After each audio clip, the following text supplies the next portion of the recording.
Le livre qui suit est dédié à Gigi. Merci, maman, de m'avoir aidé à guérir. S'il y a bien une chose dont je n'ai jamais eu qu'à me louer, c'est d'être ta fille. Et à la mémoire de Nia, rien ne vaut l'affection d'un chiot. À cœur ouvert, à cerveau ouvert. Chaque cerveau a son histoire. Voici la mienne.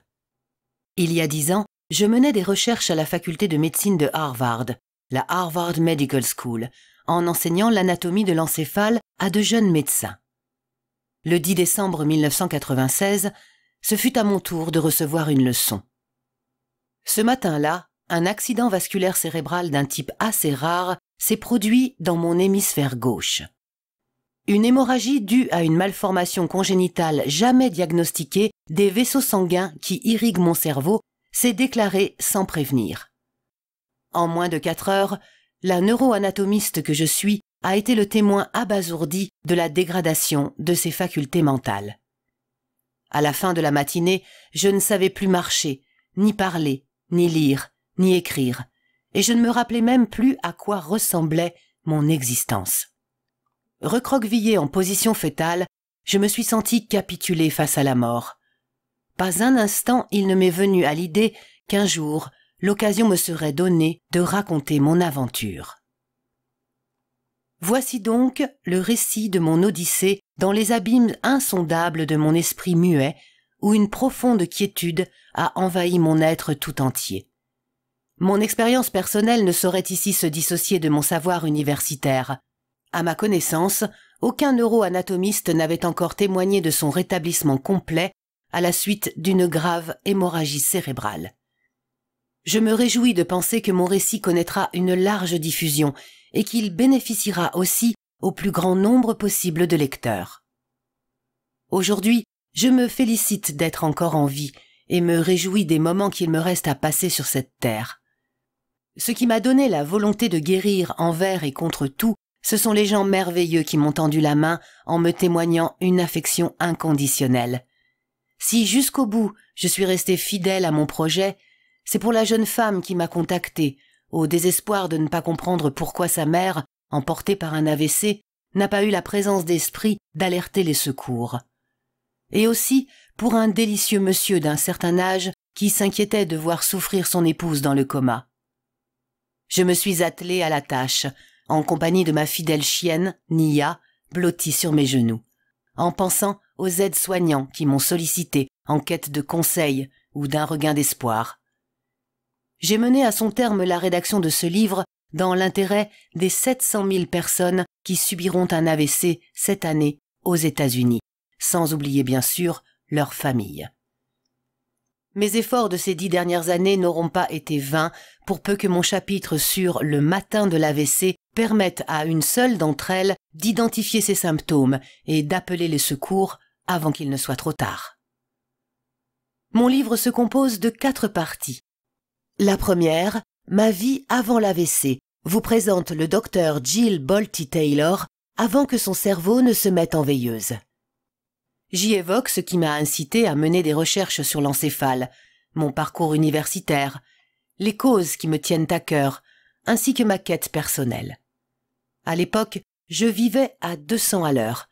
J'enseignais l'anatomie du cerveau à Harvard et je sillonnais les États-Unis avec ma guitare en bandoulière, en tant que membre du comité national de la NAMI, la National Alliance for Mental Illness. Les chapitres qui suivent vous apporteront les précisions nécessaires pour que vous compreniez ce qui s'est passé dans ma tête le matin de mon AVC. S'il ne vous est jamais arrivé de vous demander ce qu'on ressent en pareil cas, ruez-vous sur le chapitre intitulé « Le matin de l'AVC ». Vous y embarquerez pour un incroyable périple dans les arcanes de mon esprit en assistant à la détérioration progressive de ses facultés sous mon regard de scientifique. J'y détaille au passage les processus biologiques à l'origine des déficiences cognitives dont j'ai souffert à mesure que mon hémorragie cérébrale s'aggravait. Je dois vous avouer que mon AVC proprement dit m'a plus éclairé sur le fonctionnement de mon cerveau que l'ensemble de mes années d'études.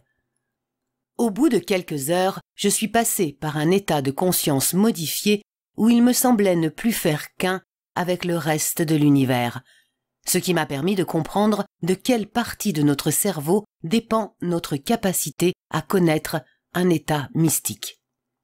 Si quelqu'un de votre entourage a souffert d'un AVC ou de tout autre type de traumatisme cérébral, les chapitres que je consacre à mon rétablissement vous apporteront un soutien précieux.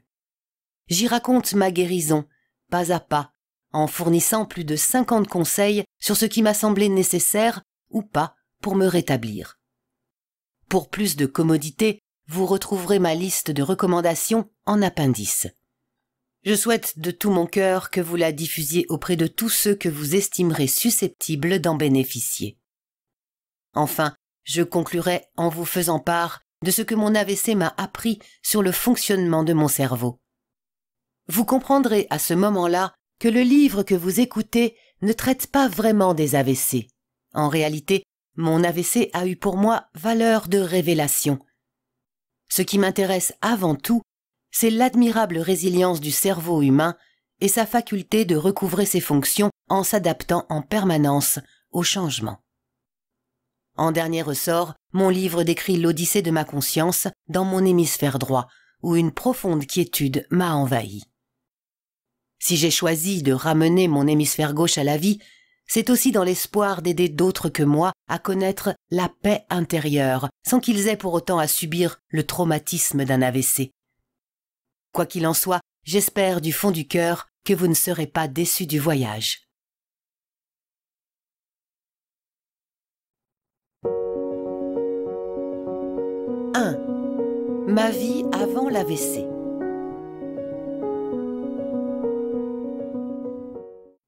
Je me présente. Jill Bolte Taylor, neuroanatomiste reconnue, auteure d'un nombre respectable de publications scientifiques. J'ai grandi à Terre Haute, dans l'Indiana. L'un de mes frères, mon aîné d'1 an et demi à peine, souffre de schizophrénie. Officiellement, on lui a diagnostiqué sa maladie après son 31e anniversaire, mais il manifestait des signes évidents de psychose depuis de nombreuses années. Déjà pendant notre enfance, il entretenait un rapport à la réalité assez éloigné du mien, ce qui ne manquait pas de rejaillir sur son comportement. Voilà sans doute pourquoi le cerveau humain m'a très tôt fasciné. Je me demandais comment mon frère et moi pouvions vivre les mêmes expériences en leur donnant des interprétations radicalement opposées. Ce sont nos différences dans notre perception de notre environnement et notre traitement des informations qui m'ont incité à devenir une spécialiste de l'encéphale. J'ai entamé mes études supérieures à l'Université de l'Indiana, à Bloomington, à la fin des années 1970. Compte tenu de mes rapports particuliers avec mon frère, j'avais hâte de découvrir ce que signifiait le concept de normalité sur le plan neurologique. À l'époque, les neurosciences constituaient un champ d'études tellement récent que l'Université de l'Indiana ne proposait pas encore de formation spécialisée dans ce domaine. En m'inscrivant à la fois en psychologie physiologique et en biologie humaine, j'ai appris tout ce qu'il était alors possible de savoir sur l'encéphale. Mon premier emploi digne de ce nom dans le monde médical fut une véritable bénédiction pour moi. Le Centre de Terre Haute pour l'instruction médicale, une branche de la faculté de médecine de l'Université de l'Indiana, dont les locaux se situaient sur le même campus, m'a engagée en tant que technicienne de laboratoire. Je partageais mon temps de travail entre les labos d'anatomie macroscopique et de recherche en neuroanatomie. Pendant 2 ans, je me suis penchée sur l'enseignement de la médecine et, sous la tutelle du Dr Robert C. Murphy, je me suis prise de passion pour la dissection des corps humains. J'ai ensuite suivi pendant 6 ans le cours du département de biologie de l'Université d'État de l'Indiana, destiné aux doctorants, en contournant la voie traditionnelle du master. J'y ai surtout approfondi les connaissances inculquées aux étudiants de médecine de première année en me spécialisant dans la recherche en neuroanatomie sous la direction du Dr William G. Anderson. En 1991, j'ai soutenu ma thèse de doctorat qui allait me donner la possibilité d'enseigner l'anatomie macroscopique, la neuroanatomie et l'histologie dans les écoles de médecine. La schizophrénie de mon frère a été diagnostiquée en 1988, à l'époque où je travaillais encore à Terre Haute.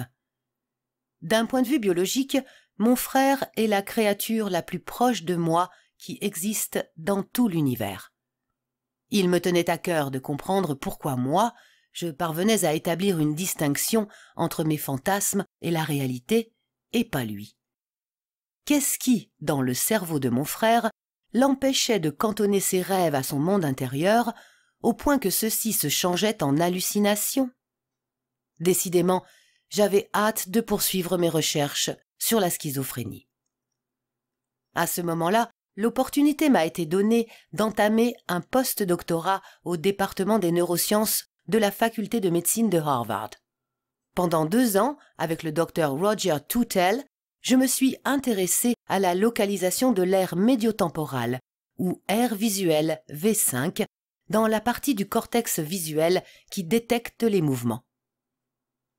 Ce projet me tenait d'autant plus à cœur qu'on observe des mouvements oculaires anormaux chez un fort pourcentage de schizophrènes invités à suivre du regard la trajectoire d'un objet dans l'espace.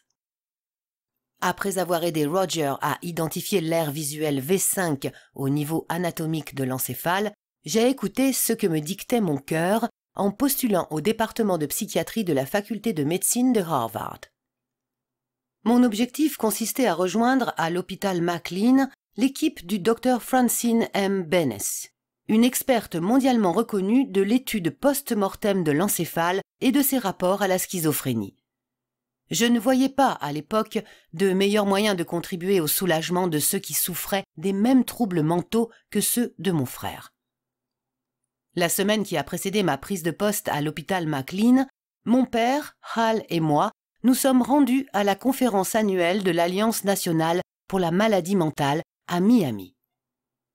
Mon père, un prêtre épiscopalien à la retraite, docteur en psychologie, a toujours été un fervent défenseur de la justice sociale. Nous espérions l'un et l'autre en apprendre un peu plus sur la NAMI et les moyens concrets de la soutenir dans son engagement.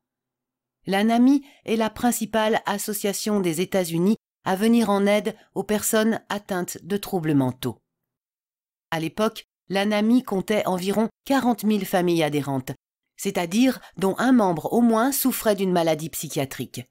Aujourd'hui, leur nombre s'élève à 220 000.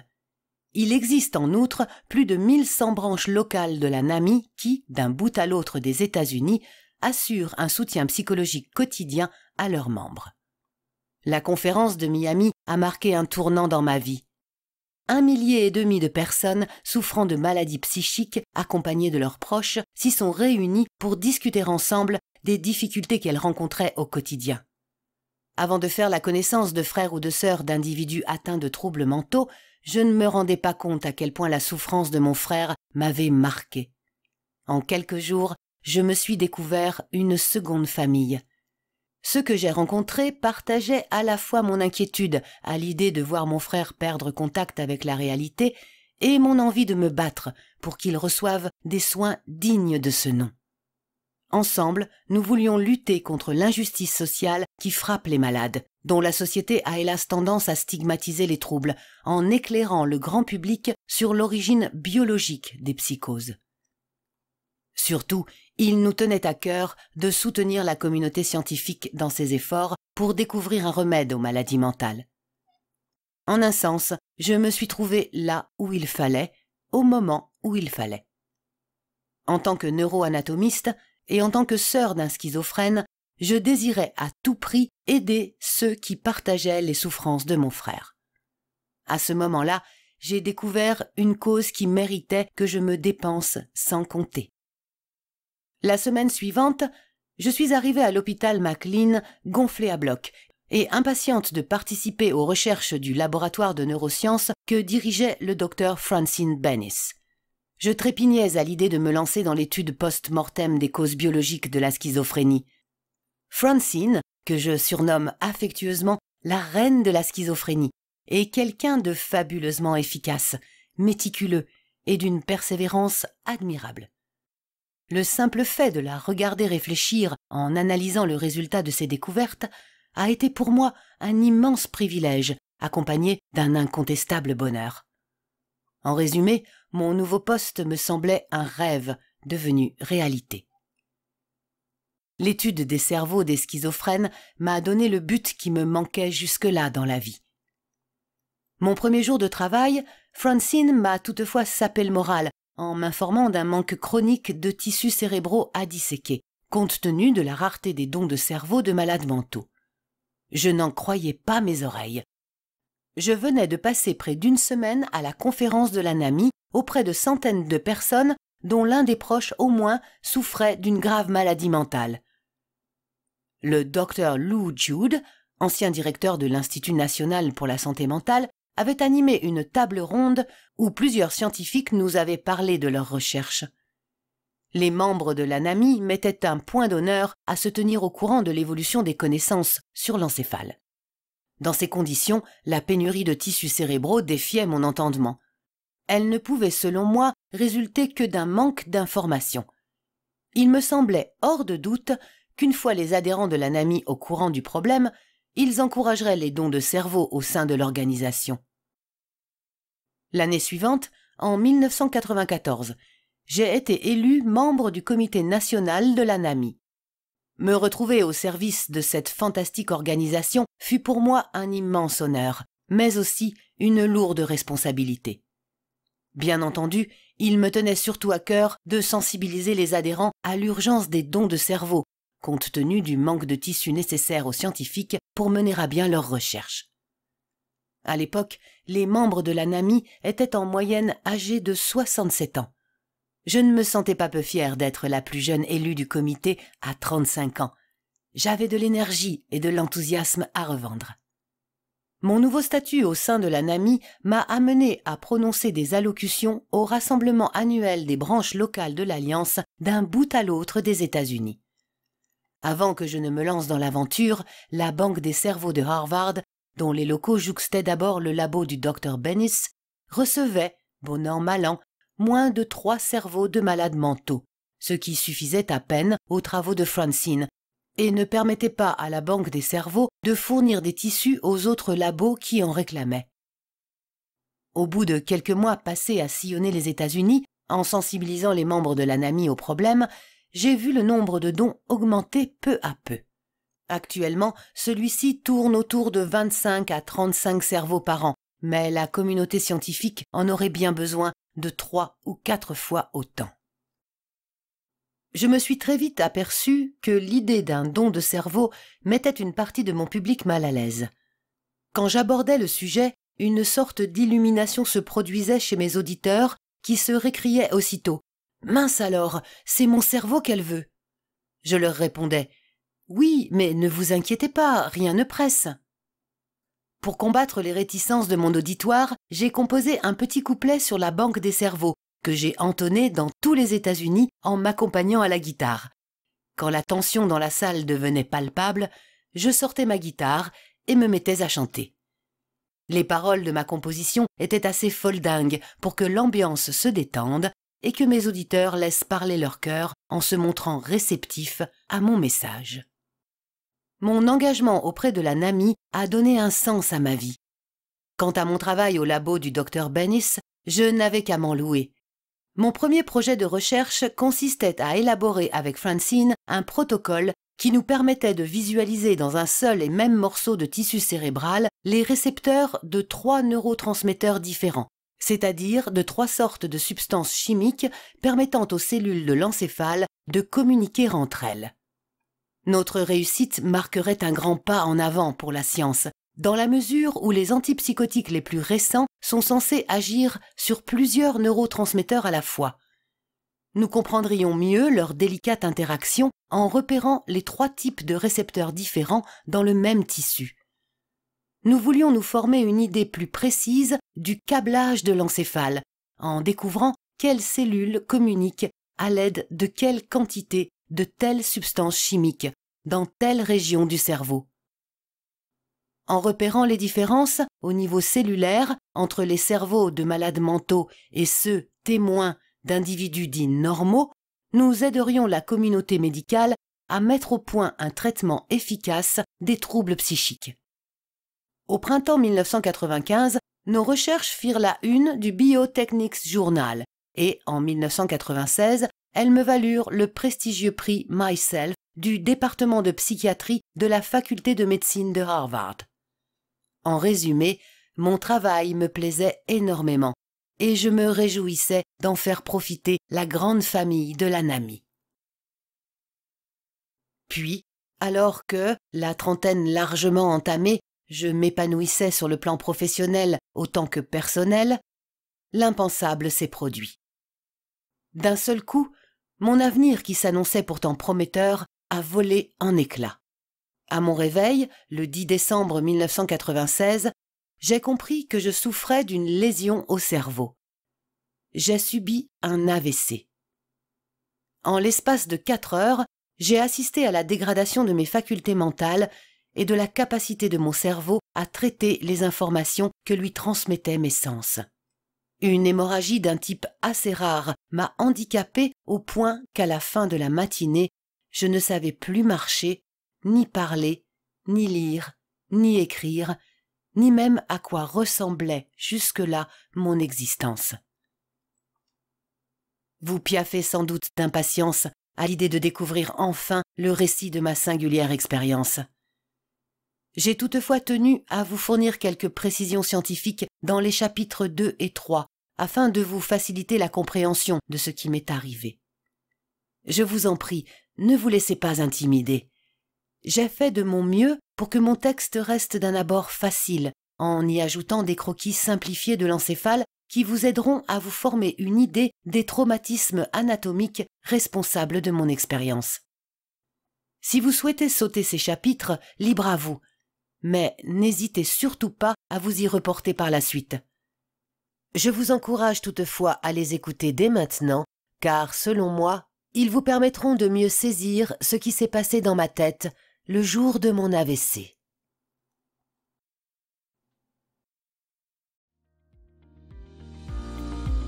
Chers auditeurs, n'oubliez pas de vous abonner à notre chaîne pour ne pas manquer les nouvelles vidéos et participer au tirage au sort de cadeaux sympas.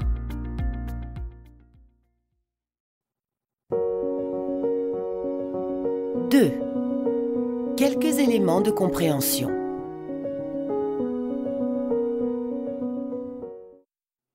Pour communiquer entre nous, il nous faut partager une certaine perception de la réalité. Mon système nerveux et le vôtre doivent donc présenter une capacité quasi identique à traiter les informations en provenance du monde extérieur avant que vous ou moi n'y réagissions par la pensée, la parole ou l'action.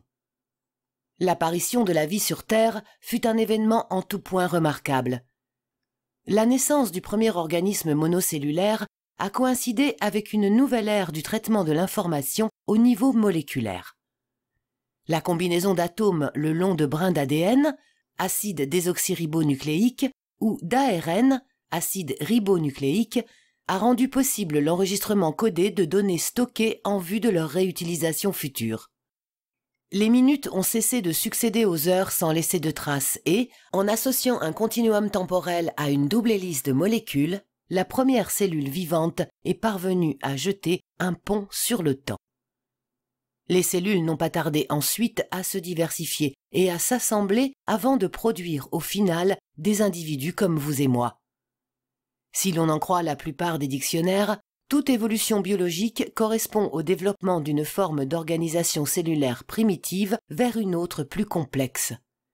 L'ADN conserve, en vue de sa transmission, un programme génétique capable de s'adapter aux variations incessantes des facteurs environnementaux tout en tirant profit des occasions qui s'offrent à lui d'évoluer vers un schéma plus complexe encore. Il me semble intéressant de noter que notre code génétique, à nous les êtres humains, se compose des 4 mêmes nucléotides, ou molécules complexes, que celui de n'importe quel autre organisme vivant sur notre planète.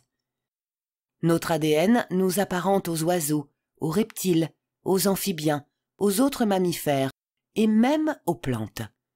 D'un point de vue purement biologique, chacun de nous est le résultat d'une sélection unique parmi toutes les possibilités génétiques qui existent sur Terre. Et quand bien même nous aimerions croire que l'espèce humaine a atteint une forme de perfection biologique, nous ne sommes pas, quelle que soit par ailleurs la complexité de notre organisme, le résultat d'un programme génétique idéalement abouti. Le cerveau de l'homme évolue sans arrêt. Même les cerveaux de nos ancêtres d'il y a 2 ou 4 millénaires ne ressemblent pas tout à fait à ceux de nos contemporains. Le développement du langage a modifié la structure anatomique de notre encéphale ainsi que les interconnexions entre nos neurones.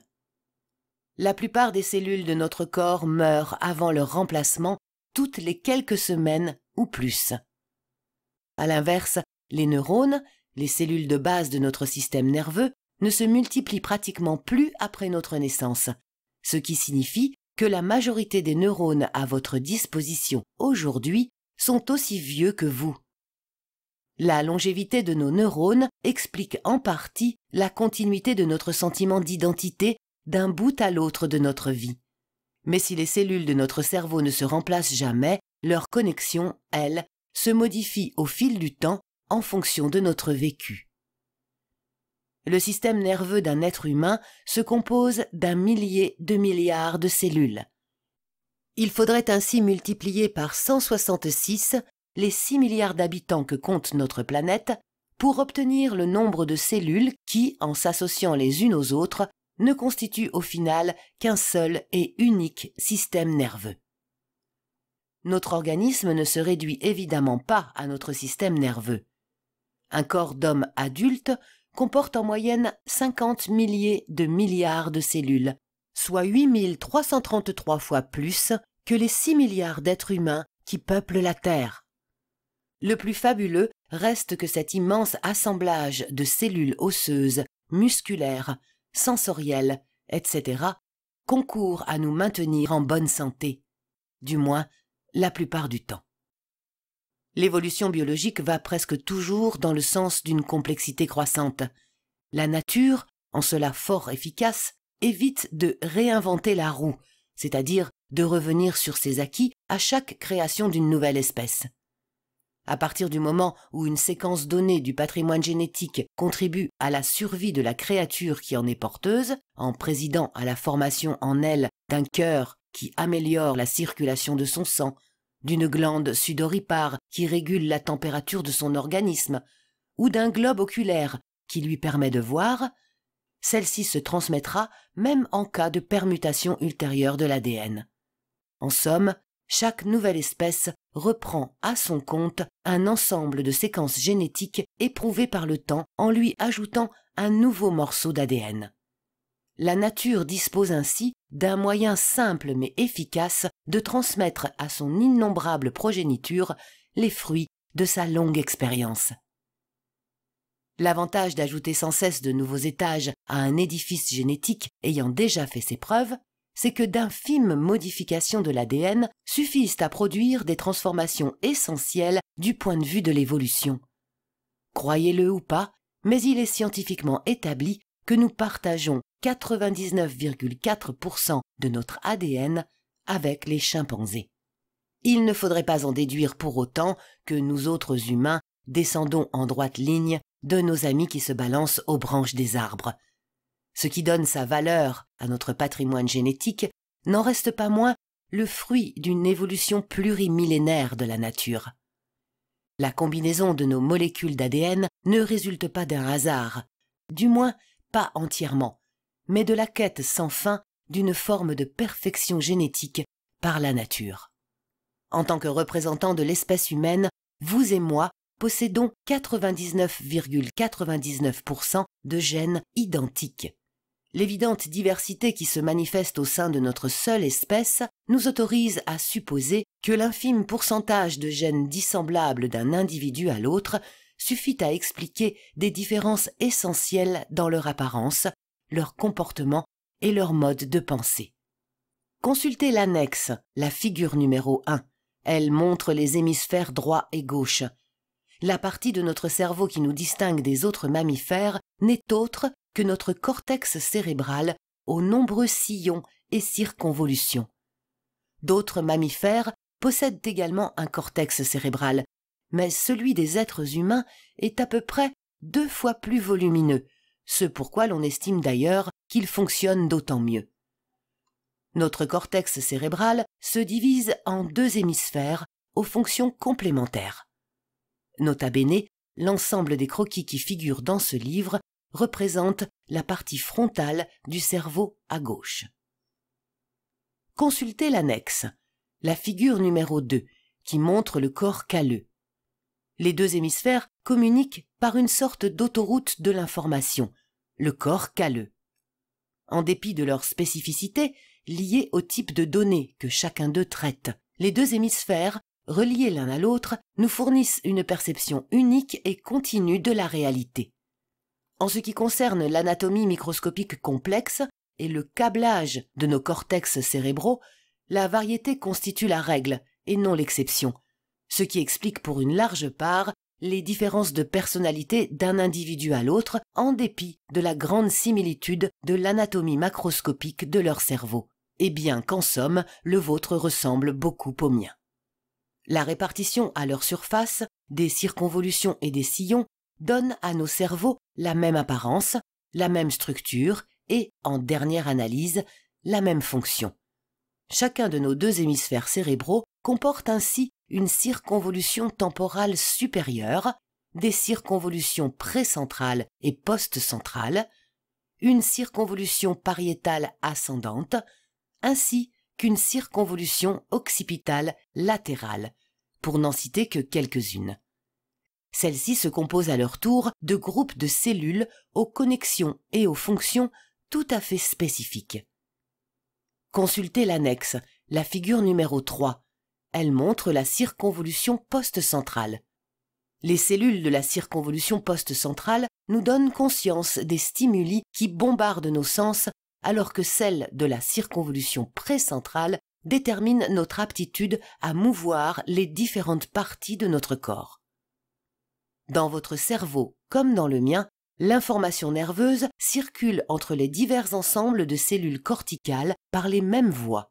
Aussi vos pensées et les miennes prennent-elles naissance de manière assez semblable la plupart du temps. Consultez l'annexe, la figure numéro 4. Elle montre l'artère cérébrale moyenne et ses branches principales. Les vaisseaux sanguins qui apportent des nutriments à notre cerveau obéissent à une organisation rigoureuse. Les artères cérébrales antérieures, moyennes et postérieures amènent notre sang à chacun de nos deux hémisphères. Des lésions à n'importe quelle partie de l'une ou l'autre de ces artères nous mettraient dans l'incapacité partielle ou même totale d'exercer certaines fonctions cognitives. Bien entendu, il existe des différences fondamentales entre une lésion à l'hémisphère droit ou au gauche. Le croquis suivant représente l'artère cérébrale moyenne dans l'hémisphère gauche. C'est là que s'est produit mon AVC. Une lésion à n'importe laquelle des branches principales de l'artère cérébrale moyenne occasionnera des symptômes identiques d'un individu à l'autre. Les couches superficielles du cortex, sur la surface externe du cerveau, contiennent un type de neurones dont on estime aujourd'hui que seuls les êtres humains en possèdent. Ces neurones, les derniers ajoutés au cours de notre évolution en tant qu'espèce, nous rendent aptes à la réflexion logique, dans le cadre d'un système de symboles abstraits comme les mathématiques, par exemple. Les couches plus profondes du cortex cérébral correspondent au système limbique, commun à l'ensemble des mammifères. La figure numéro 5 à l'annexe présente le système limbique. Le système limbique colore d'un état affectif particulier les informations que nous transmettent nos sens. Comme il existe aussi chez d'autres créatures moins évoluées, il arrive qu'on le désigne sous le nom de cerveau reptilien ou cerveau primitif. Quand nous venons au monde, les cellules de notre système limbique se connectent les unes aux autres en réaction à certains stimuli sensoriels. Il n'est pas anodin de noter que notre système limbique n'évolue ensuite pratiquement plus jusqu'à la fin de nos jours. Voilà pourquoi, même à l'âge adulte, il nous arrive encore de réagir à telle ou telle situation comme lorsque nous avions 2 ans. Au fil de leur évolution, les cellules des couches supérieures de notre cortex, qui forment des réseaux complexes par association entre elles, nous permettent de considérer sous un angle neuf les instants successifs qui se présentent à nous. chaque fois que nous comparons les informations que nous transmet la partie pensante de notre encéphale aux réactions automatiques de notre cerveau reptilien, nous réévaluons la situation afin de lui apporter une réponse appropriée. Il convient ici de souligner que les méthodes d'apprentissage scolaire qui tiennent compte du fonctionnement de notre cerveau s'appuient en réalité sur ce que les neurobiologistes ont compris du système limbique. Il s'agit de créer dans les salles de classe un environnement rassurant et familier dans lequel l'amygdale ne déclenchera aucune réaction de peur ni de colère. Le rôle de l'amygdale consiste à passer en revue les stimuli extérieurs qui lui parviennent en permanence afin de déterminer le niveau de sécurité de la situation présente. La circonvolution singulaire du système limbique nous permet quant à elle de concentrer notre attention. Quand les stimuli extérieurs ne présentent aucune anomalie, l'amygdale n'a aucune raison de s'affoler. L'hippocampe voisine emmagasine alors de nouvelles connaissances sans trop de difficultés.